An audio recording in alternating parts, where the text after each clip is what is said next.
Morning, everyone. This is Chad of the Chad and Chad Show. The other Chad Zuma, couldn't be here. He's doing his carpet today. He's having his carpet put in, so we're gonna go on without him. We understand. Chad's one of the good guys, one of the good and decent men in the Dableverse. Might watch a little toe today, if it's okay with everyone. This is Chad and Chad. Whatnot.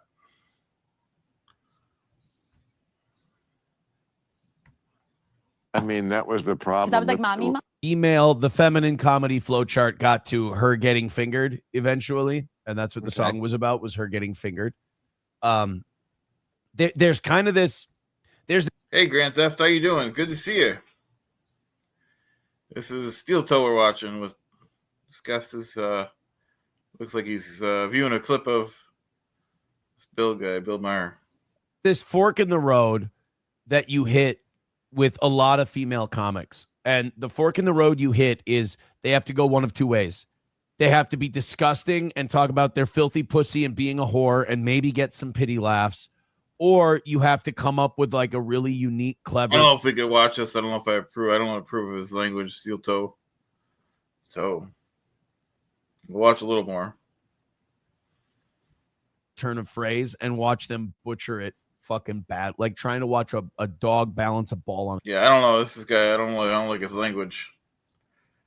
How's everyone doing today? It's Chad and Chad in the morning. The other Chad cannot be here. We were gonna watch some Steel Toe, but I don't know if I like that. We'll see what else is on. This is the morning show, so anyone that wants a link is fine. You can have a link. I run a clean show. That's a fact, Jack. You know, question Clearwater. Chad and lie about it. Not today. Not in this Dableverse. Not today. Wrong day for that. Like I said, Chad Zuma, he's having his carpet put in so he couldn't come. And so we're having our coffee.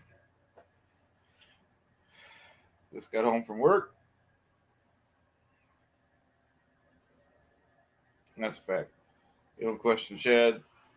You don't question the Dableverse. Let's go over what we did, what happened in the Dableverse. What about Rocco's over 4-hour show last night? It was a good show he did. Rocco, the Bedabbler Network. He had a show. He did the show. He had OJ on, of course, and then Cardiff, the two cornerstones of the Dabbler Network, JT. And what did they talk about? They talked a lot about Joey C, a good and decent man, about his business ventures. Joey C is thinking about, I don't even know what he is doing, what he's thinking about doing. So, hey, Kim, how you doing? Good morning. Great to see you.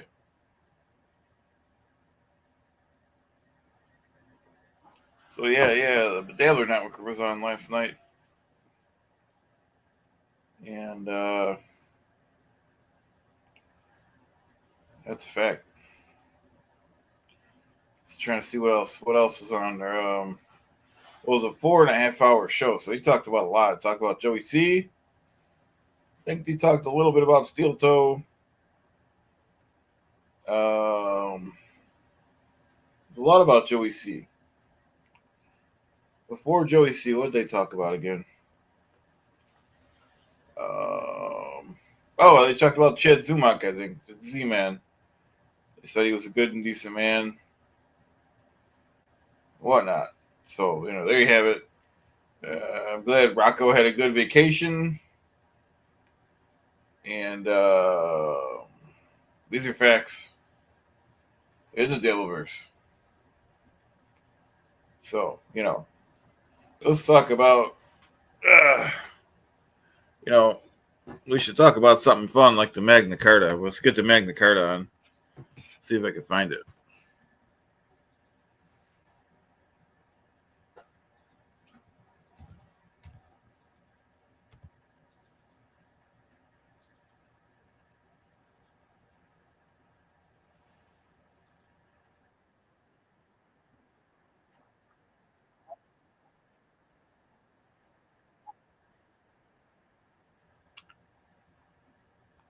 think I found it. Present.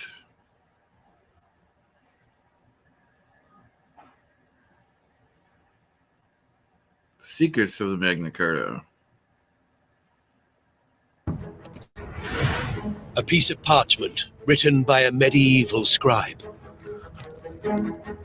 An agreement written in a long-dead language between two warring parties.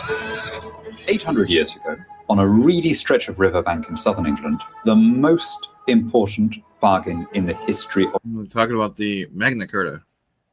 of the human race was struck. It is a legendary document of near mystical significance, with the power to change lives and shape human events. They call it simply Magna Carta. Magna Carta is the greatest document in world history. Generation after generation, we have paid in blood for I agree, it is a great document. It's undebatable. the freedoms that were first won in Magna Carta. Magna Carta provided a language to legitimize freedom of occupations, freedom of property rights, the ability of individuals to use their property freely and to use their own skills freely in ways that they hadn't been able to before. This is the story of a piece of paper and the freedoms it brought. Yeah, I have not been to the gym yet. Freedoms which many believe are once more in danger.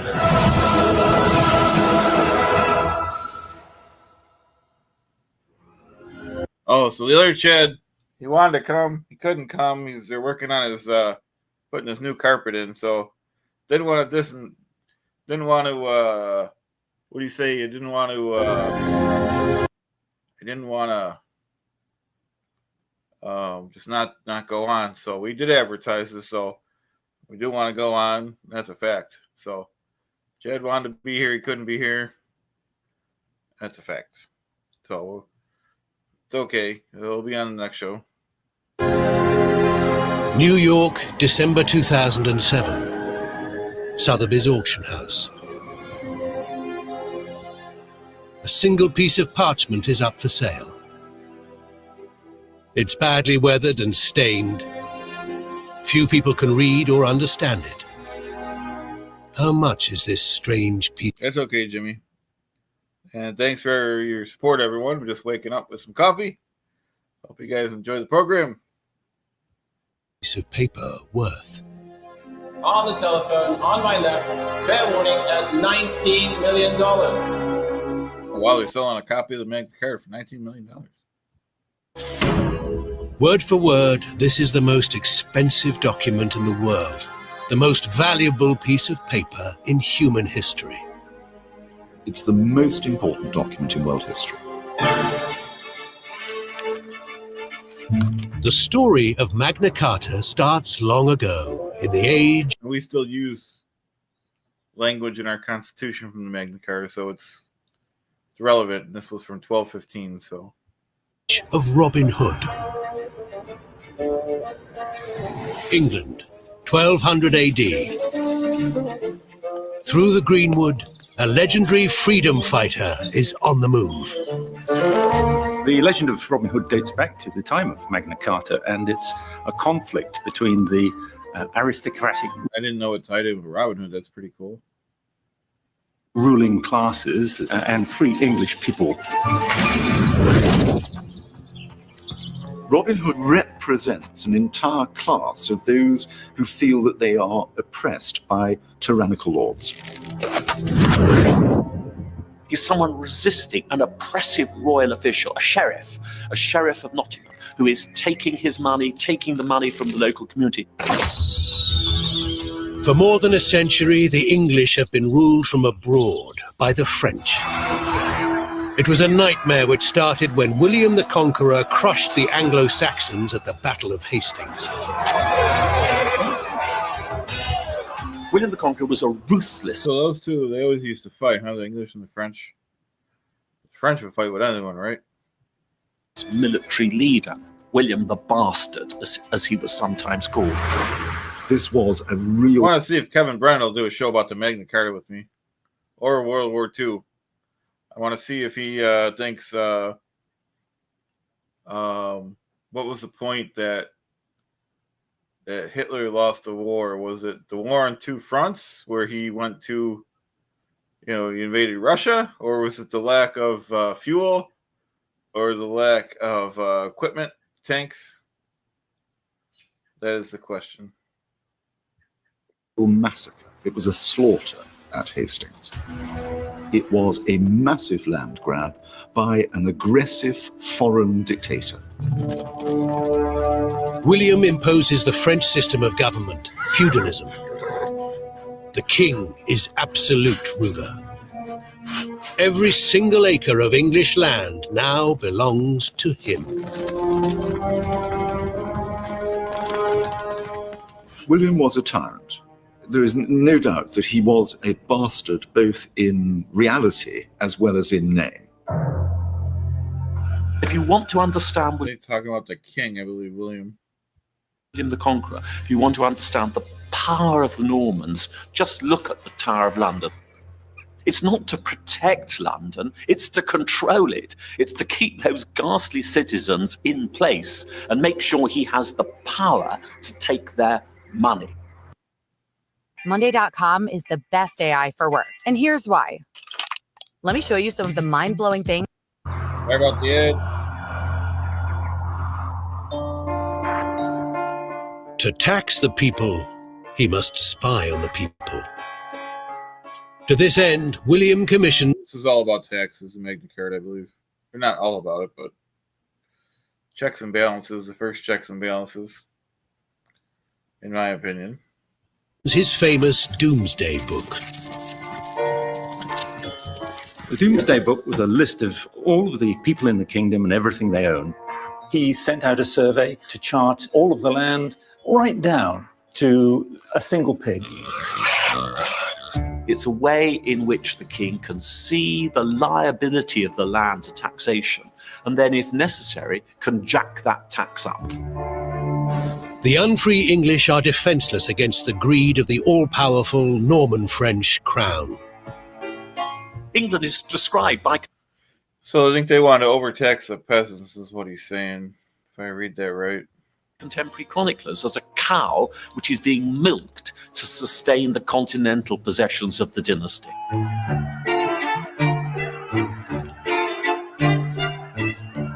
By the time of Robin Hood, the English are fed up with the ruthless exploitation.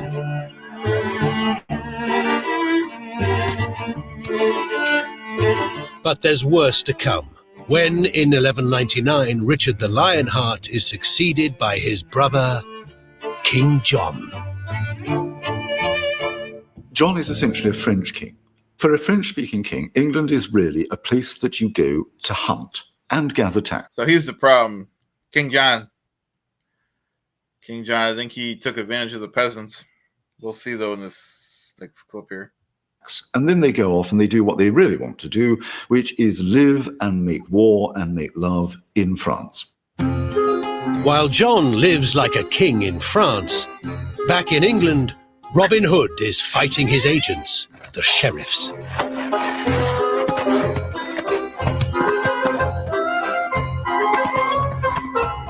Robin Hood's chief opponent is a man named the Sheriff of Nottingham. It's a good time to hit the like and subscribe, folks. In King John's reign, there was an evil Sheriff of Nottingham, Philip Mark, who was accused of robbery and suspected of being a thief. He was a thoroughly unpleasant individual. Okay, so I missed that before. There was a bad sheriff. Not only King John took advantage of the peasants, it was a bad sheriff, too. It's no coincidence, then, that Robin Hood goes back to this period. Because what is he doing? He's struggling above all against the sheriff.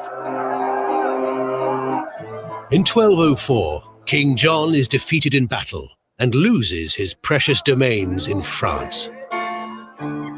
Well, he went too far. He overreached. He lost his stuff.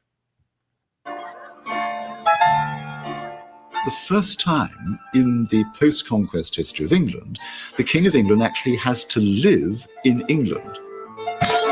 Now, that's awful for the king. He doesn't want to spend his time in England. It's a cold, rainy place. It's also awful for the English. The outlaw Robin Hood secures his place in legend as a popular hero. The sheriffs are detestable, King John despicable. Great historian has described King John as a shit. And there's an awful lot of truth in that. I mean, the first thing is King John was a murderer. So this is how the Magna Carta formed, because of these King John. He had murdered his nephew Arthur, and he starved to death the most famous woman of the age, Matilda de Breos, in the vaults of Corfe Castle. The reality is far more monstrous, even than this monster that's presented by the chroniclers. He is probably the worst king in English history. Worse still, to regain his French territories, John needs to build a war chest. So for anyone just joining us, Chad Zumock is he's got the carpet people coming over this morning, so they couldn't be with us. And we are learning about the Magna Carta. The only place he's going to get the money is from the English. King John was a tremendously successful king when it came to raising money. Under his rule, England was placed under really a whole new level of financial burden. He was so successful at raising money that his revenues actually quadrupled during his reign.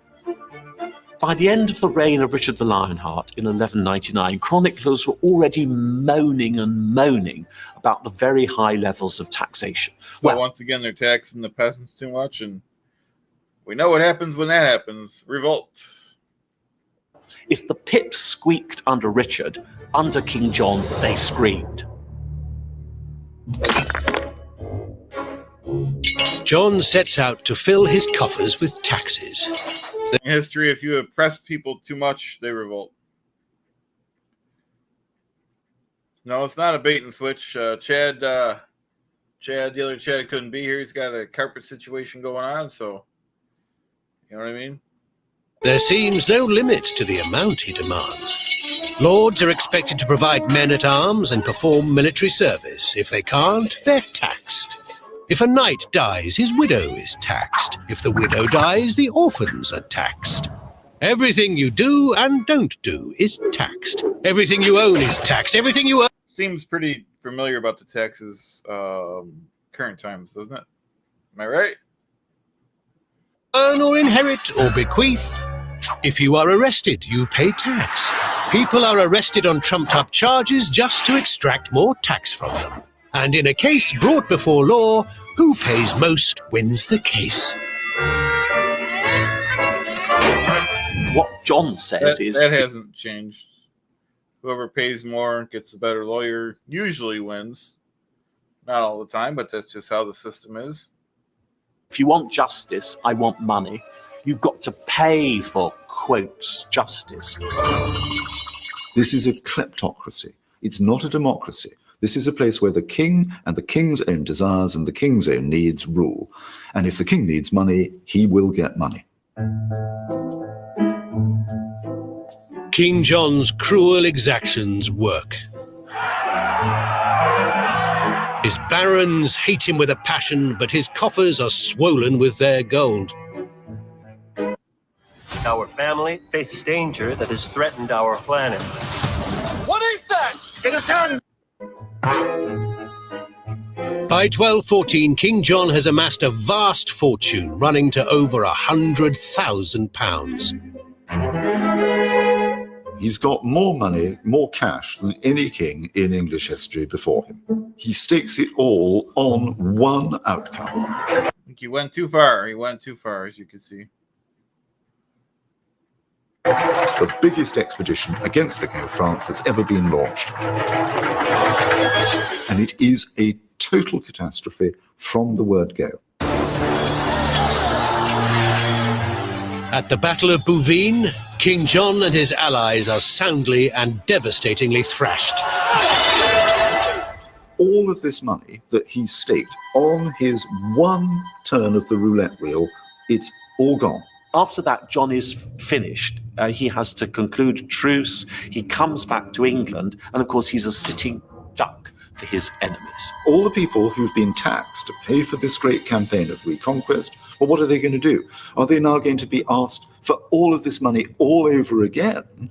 Or are they going to rebel against the king and actually sort out this regime? I think we know the answer to that. Am I right? And it's at that point that his enemies in England say, right, we're going to get him. Now the Barons' Rebellion begins.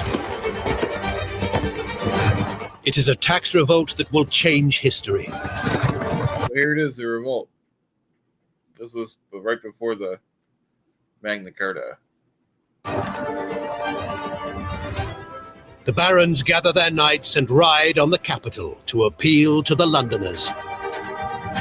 No rebellion in England succeeds without the support of London. The Londoners threw in their lot with the barons. And it's really that forced the king to his knees, that forced the king into negotiation. King John is at Windsor Castle, a day's ride from London. He agrees to listen to the rebel barons. They meet halfway by the River Thames in a meadow known as Runnymede. I bet the river looked the same back then.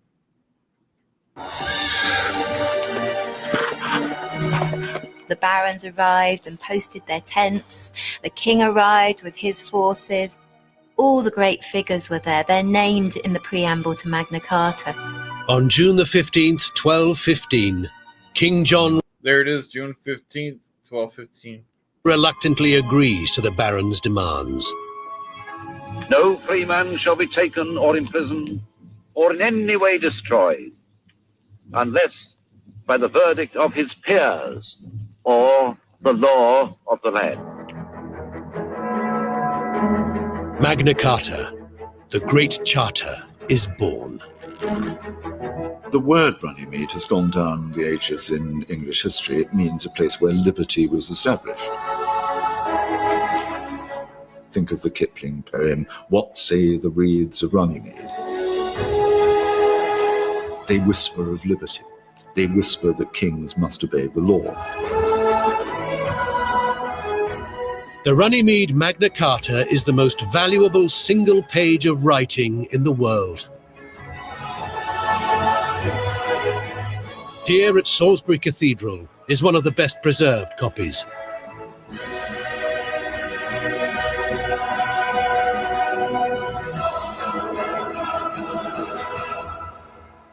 Emily Nash is cathedral archivist at Salisbury and knows all about how her most precious charge was made.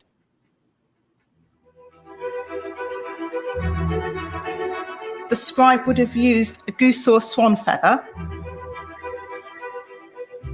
If he was left-handed, he would have used the feather from the right wing of the swan. If he was right-handed, the feather from the left wing, because they're both differently angled at the tip. On a single piece of sheepskin parchment, a scribe has squeezed all the painstaking detail of the agreement. The basic ink recipe consisted of these, which are oak apples. That must have took a long time to write then. These would be ground down, mixed with iron salts and gum arabic. Magna Carta is 3,500 words long. It's written in Latin and heavily abbreviated. They'd indicate that a word was abbreviated by putting a little dash or a line above the word, and Magna Carta is actually sprinkled with these little dashes on the whole document. The idea is to save space. You don't write out a word like omnibus in full, to all. You just write omnib. You don't even write the king's name in full, Johannes. You write... Oh, so it was shorthand too. The letter J. Originally, the Magna Carta would have had King John's Great Seal attached at the bottom. And we can see where this would have been. There's a jagged mark at the base, which is where someone at some point has torn the seal off. It's a great myth that John signed Magna Carta, and one can never get away from this awful howler. John probably couldn't write at all. Howdy, Mud. Good to see you. Chad's The other Chad's he's doing his carpet today, so he can't come. They're doing his carpet. The guys are in his house. Thank you for being here, though. I think he could read, but he would never have had occasion to write. Of course, all royal documents in this period are sealed, and Magna Carta was sealed. This is an exact replica of King John's seal, and the monarch's seal was always double-sided. And on one side, you'd have the monarch, King John, sitting on the throne, illustrating him dispensing justice as a monarch, as a fair and just ruler. And on the other side is John sitting on his horse, brandishing a sword, demonstrating his military prowess and as a leader of men. But unfortunately, both these aspects of John, he wasn't very good at. We're talking here about a membrane of sheepskin that weighs a few ounces, that's made out of sheep and goose quill and dust and oak apples. And yet this thing has rung down the centuries as the guarantee of many things that people believe are essential to their well-being, to society in general, and to So I guess paper came a long way. The rule of law. It's the most important document in world history. Magna Carta demanded justice and liberty. Building your online business? Go to Wix.com and set up your... No man shall be seized or imprisoned except by the lawful judgment of his equals.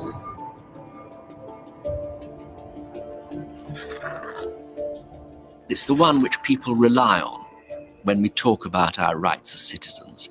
There was no trial by jury then, but it eventually evolved into trial by jury and due process, which is, of course, a crucial element in our constitutional arrangements. To no one will we sell, to no one deny or delay right or justice. Those general principles. Hey, drunken. No, I didn't eat breakfast yet. But probably not till later. I'm gonna take a nap after this. It's good to see you, though. And we're probably not gonna run the whole video here, but just a little preview.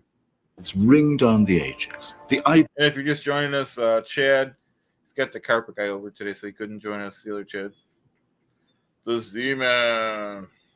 That the king himself, that the state must obey the law. But the main complaint of the barons and the Londoners was not unlawful arrest. The Londoners were demanding their freedom from royal regulation. Several key clauses in Magna Carta concern the freedom to trade and the rights of merchants. All merchants may enter or leave England unharmed and without fear for purposes of trade, free from all illegal exactions. £2 each or 4%. The City of London shall enjoy all its ancient liberties, both by land and by water. London was crucial to the revolt. They wanted Magna Carta to reflect their interests, which was trade.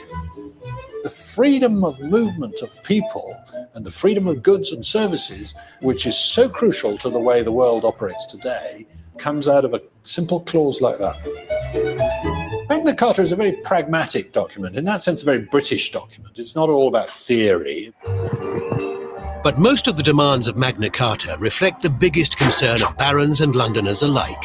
King John must recognize that the possessions of others are private property. They're not his to take it. Right, he can't just do what he wants. Just because he's the king, they're taking away some of his power, and that is good. At will. But one Magna Carta clause about tax in particular will go on to shake the world. No taxation may be levied in our kingdom without its general consent. That actually is one of the most important clauses in the Great Charter itself.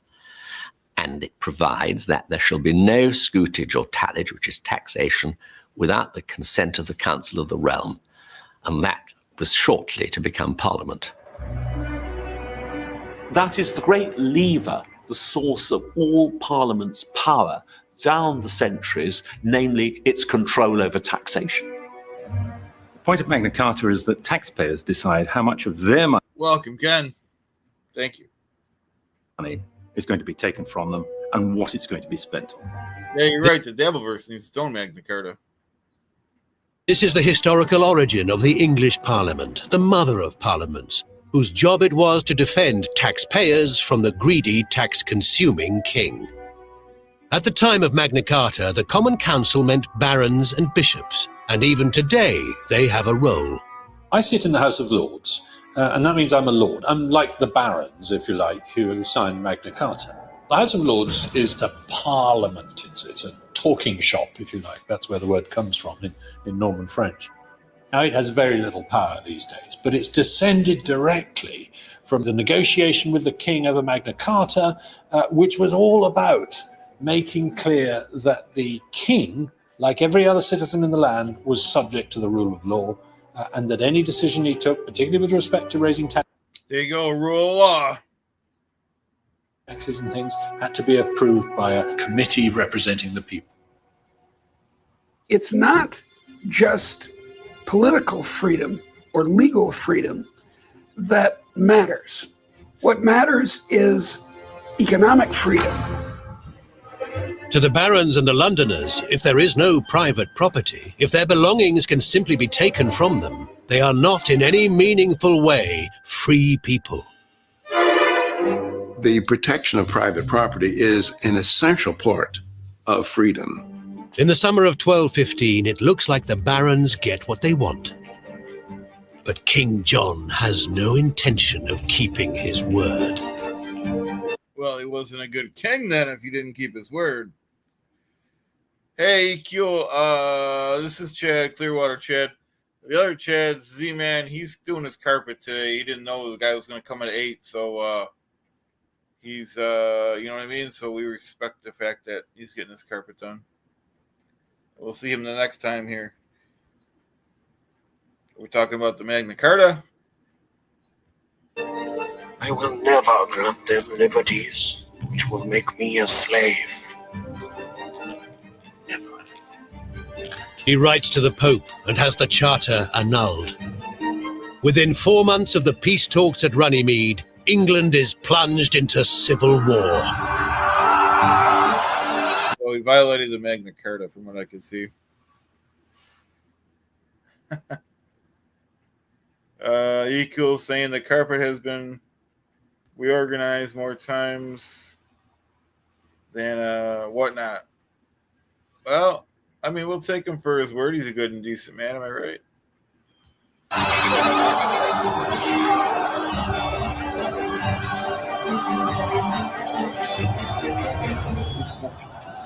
That would have been the end of it.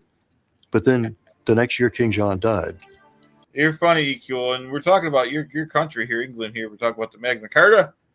They founded the Magna Carta in 1215 because King John was acting up, taxing the peasants too much, and they went nuts, and now we got the Magna Carta. One chronicler said that he died of a surfeit of peaches and new cider. Whatever it was bad for King John. He died. Matthew Paris, the chronicler of St. Albans, says that hell is a very foul place. Foul as is hell, he says, it is made fouler for the presence there of King John.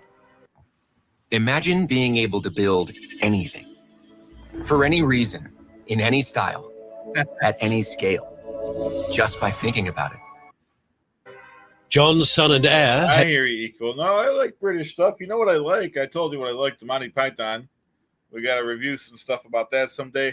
You know what else I like is those Lotus cars are really good. Those are made in England, I believe. Remember they had one in Pretty Women? That movie, Pretty Women, they had that Lotus. It was a good, nice car. So it's nice that they're limiting the king's power because you can't just have one king just run around and go nuts and taxing the peasants like that. It's not fair. Henry III is just 9 years old. Boys of 9 years old did not run the country in medieval times. They were killed. They happened to have accidents. William Marshal, the finest knight in England, is appointed as Henry's guardian and regent. William Marshal is the great hero of this event. He was a nobody from nothing. William Marshal is the David Beckham of the 13th century.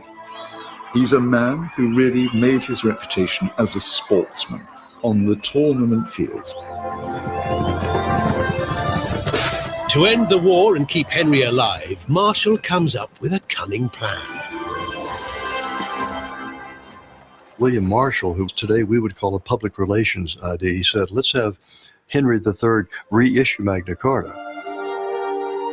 It's a lucky break for liberty. Howdy, Ozone. Thank you for your support. William Marshall is buried in London, here in Temple Church, spiritual home of the Knights Templar, guardians, according to legend, of the Holy Grail. Thanks to Holy him... Grail, that was a Monty Python movie, wasn't it? Eco knows I'm right. Magna Carta survives. And yet, back in the 13th century, Magna Carta barely touches the lives of the great mass of common folk. For the unfree peasants of feudal England, the Magna Carta liberties do not apply. Thanks, Lizard. Give a like and subscribe, as some say. And Equal says it was also a holy relic a bit before the movie. All right. It was about the barons. It was about free. Good morning, MIL. Men, with an emphasis on both free and men. So it was not all English folk. The majority of the population, say 80%, are peasants. They are bonded to the land. They have none of those liberties. At the bottom of the feudal hierarchy are the unfree peasants, known as... Question in the chat, Clearwater. If Nick Swartzen wanted me to open for him, would you? I'd give it a shot. I'd need some jokes. But yeah, of course. serfs. They can only dream of freedom and property rights. The villagers in the countryside were subject to something called serfdom, which meant that they were essentially owned by their... Yeah, the serfs weren't, they were taken advantage of. They were pretty much like indentured servants, weren't they? Landlord. The serfs didn't own property. They were people's property. They were the property of the lords. Fancy a holiday? Forget it. If you're the child of a serf, then you're a serf too. Thanks, Eco. I'll give it a shot. Forced to live and work on your lord's land, you're staying put. Your children can be sold by the lord. He also has the right to choose a husband for your daughter. When she marries, you pay a tax to the lord. And if no one will marry her, you have to pay another tax to the lord. Property? Not likely. What you grow, what you make, all belong to your lord. The lords are mini King Johns. I can make over A lot of 35 taxes, different am I drinks right? with my Bosch espresso machine, You guys know I'm right. which makes me feel like I can kick the day. A lot of taxes. If I woke up tomorrow morning as a serf in the early 13th century, I would resign. I would say, no, Yeah, you don't want to be a serf. no more of this. I'm going to go to the town. But if young Deirdre McCluskey ran off to a town in the 13th century, she'd be in for a disappointment. If you lived in a medieval town, you could not follow a trade, you could not go into business, you could not do anything, in fact, in a way of making a living, unless you belonged to a guild. It was in the interest of the guild to limit the number of practitioners of a particular occupation. So you couldn't just set up in business as a weaver or as a fishmonger. You had to gain admission to the guild. That seems reasonable. Guilds decided how many people they would admit into the trade, and you would have to pay to be admitted into the trade. You'd have to do a long Yeah, I apprenticeship. hear that, Ken. Yeah, I hear that. You couldn't move to another town because there'd be another guild there who would stop you coming in.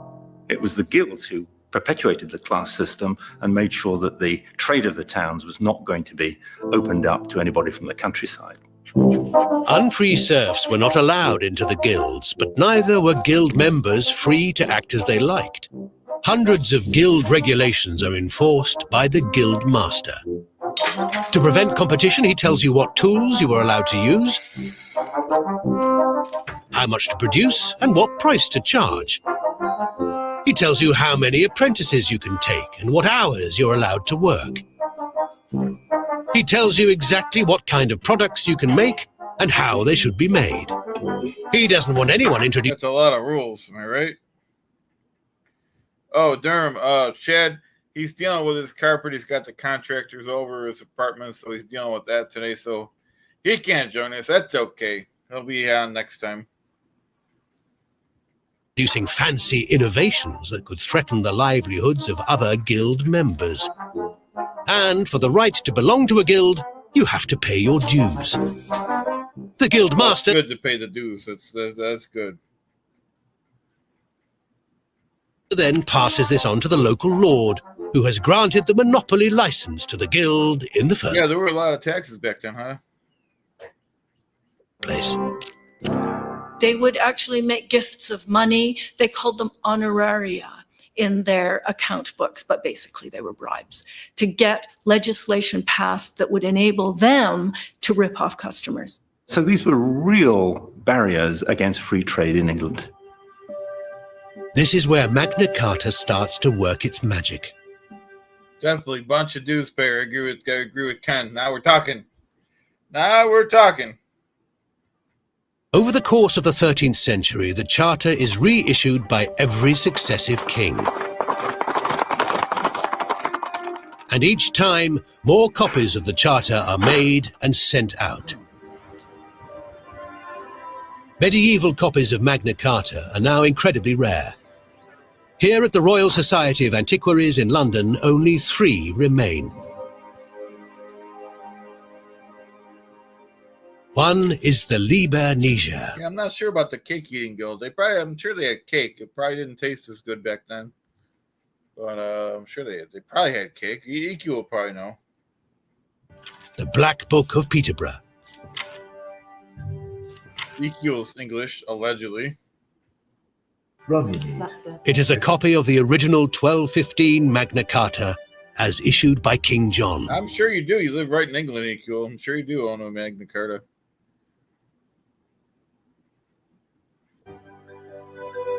Rarer still is this, the Halesowen Abbey scroll. It's a copy of the 1225 Magna Carta, as issued by John's son, King Henry III.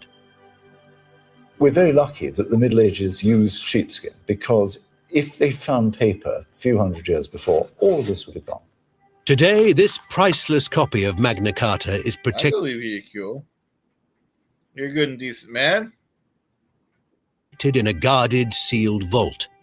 But when it was produced, this incendiary document was meant for public display. There were various councils that insisted that a copy of Magna Carta be nailed up to the door of every church in England.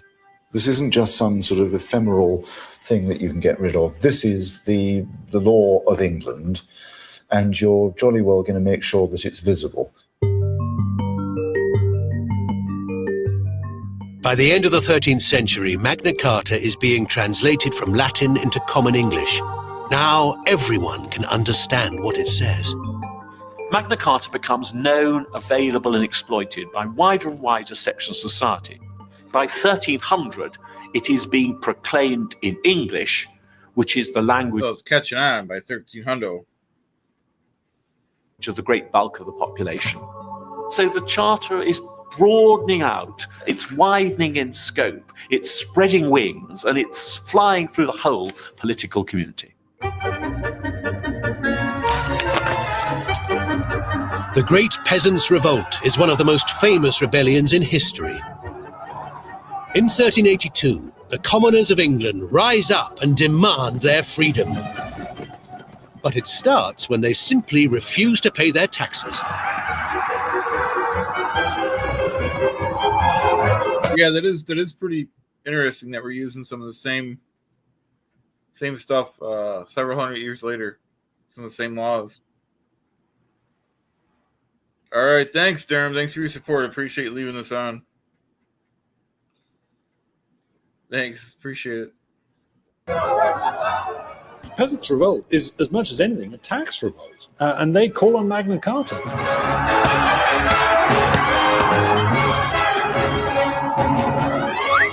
The peasants are waving Magna Carta in the face of the barons and saying, if it's good enough for you, it's good enough for us. The cat was out of the bag. Everybody wanted a bit of the freedoms that Magna Carta enshrined. Like the barons before them, the peasants, led by Wat Tyler, march on London.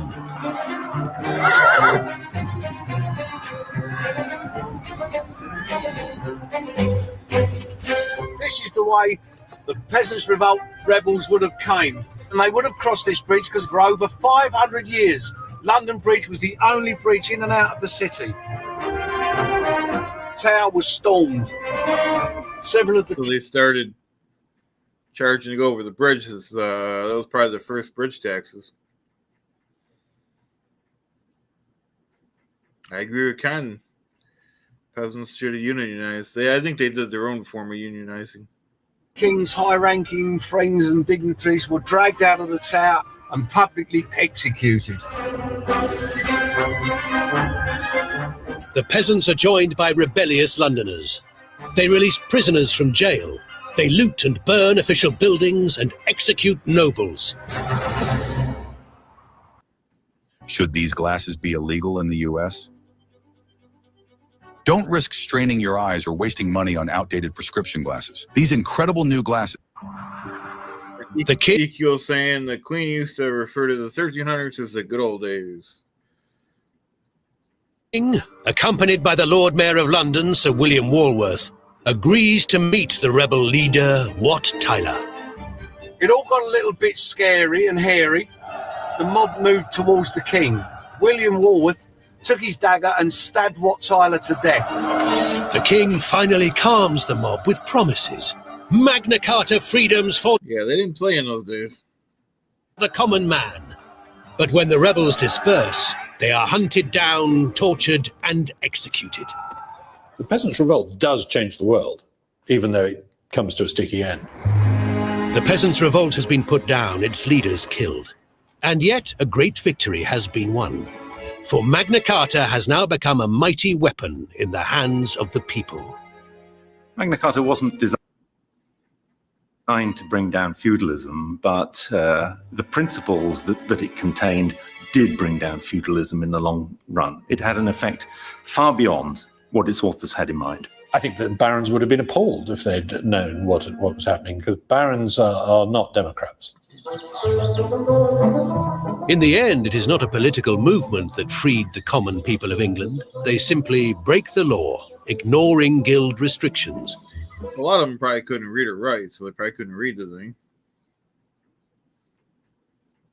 In a system known as putting out, middlemen went from cottage to cottage, dropping off raw materials and picking up finished products to sell illicitly in unregulated markets.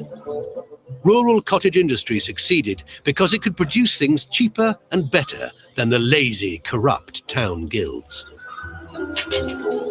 You get this huge growth of rural cottage industries, ordinary people, women, children, setting up textile industries, little metal trades growing up in various parts of the English countryside.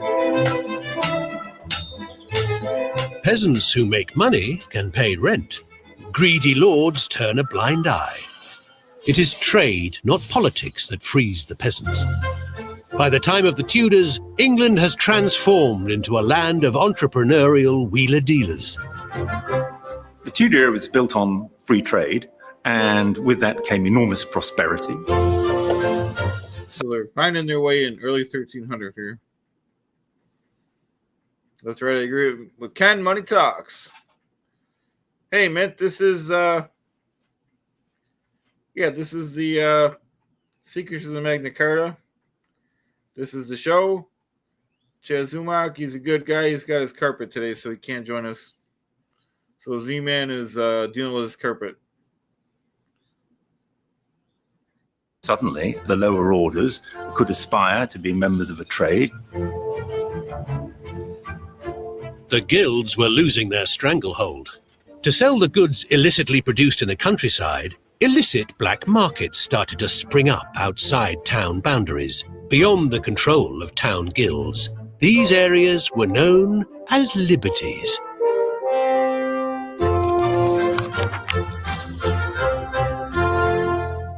liberties were little enclaves where the regulations that prevailed in the surrounding city did not apply. And within those liberties, it was actually possible to practice. Well, I don't know if it, hey, man, I don't know if it's carpet or hardwood. I just said carpet just to, not sure. Maybe it is hardwood. We'll have to get a Z update later on that. And I agree with you. Carpet's kind of going away. Even though I do like carpet. Crafts without being members of a guild. In the Liberties, anyone can follow a craft or trade. Here you can buy cut-price black market candles, black market salt, pots, fish, cloth, and hundreds of other basic goods. And not just ordinary goods are available here. Exotic foreign imports sneak through. It is really a kind of black market activity. On the one hand, you can see a highly regulated, cartelized society, people who are already at the top of the tree running things. Ken saying that Gladwell Ape is having laminate flooring installed. Okay. Things to suit themselves, and right next door, outside it, an unregulated society and economy, which was economically much more dynamic, much more innovative, and ultimately much more successful.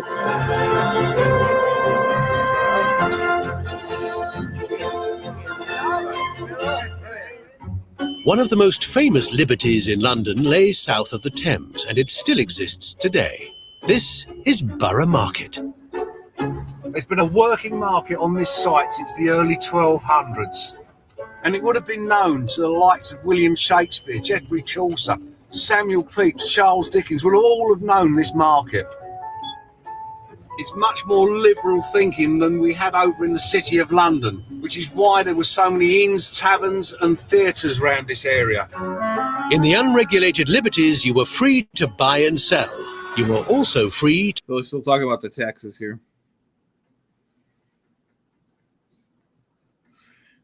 Okay, so he said... to think and to speak. North of the Thames, there was censorship. In the liberties, you could say what you liked. The theatres of the Tudor period are all to be found in liberties. Shakespeare's Globe was here in Borough Market. The common folk were free to make money and to enjoy it. It wasn't just material prosperity, it was a wonderful cultural golden age. It was an age in which rising wealth meant that people could do things that they hadn't even imagined in the last 500 years. If you didn't fancy a play, there were other diversions available next door.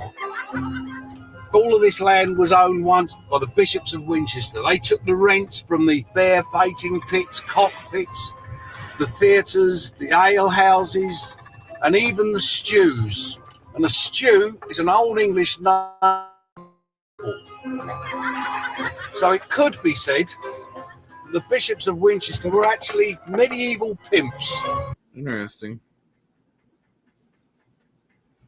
We got a commercial here.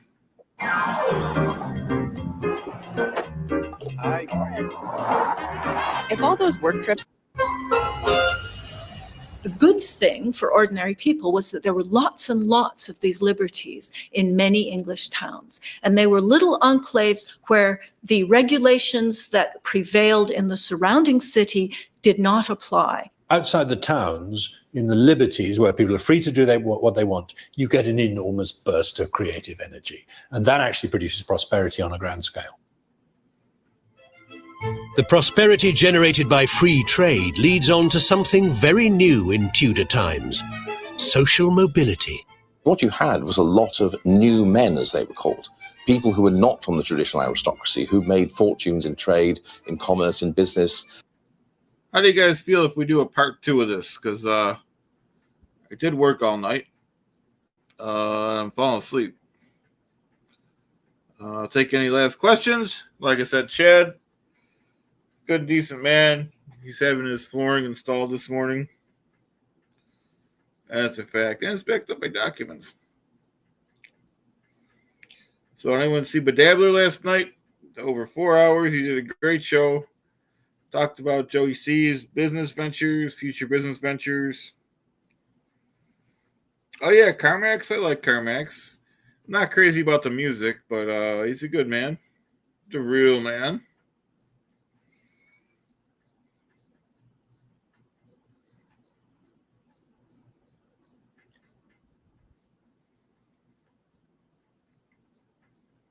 Thanks, man. Glad you're doing good.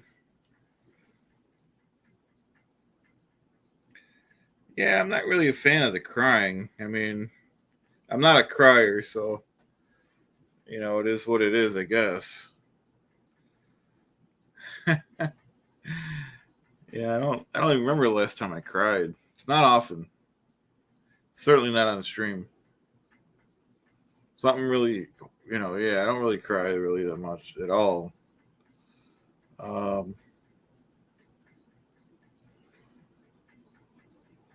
to each his own, I guess. So yeah, it's Carmax. Like I said, Joey. He's hard to keep up with. Joey's a good guy. He's hard to keep up with what he's doing though. Every day he changes direction.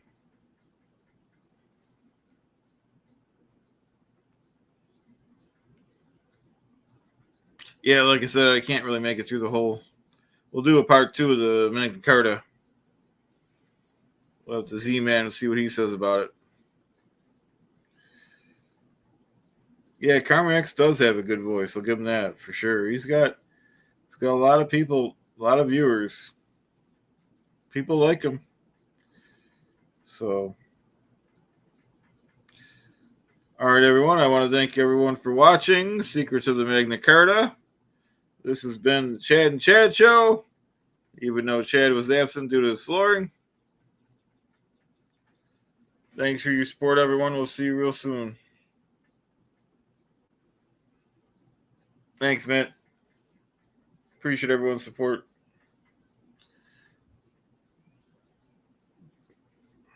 Bye now.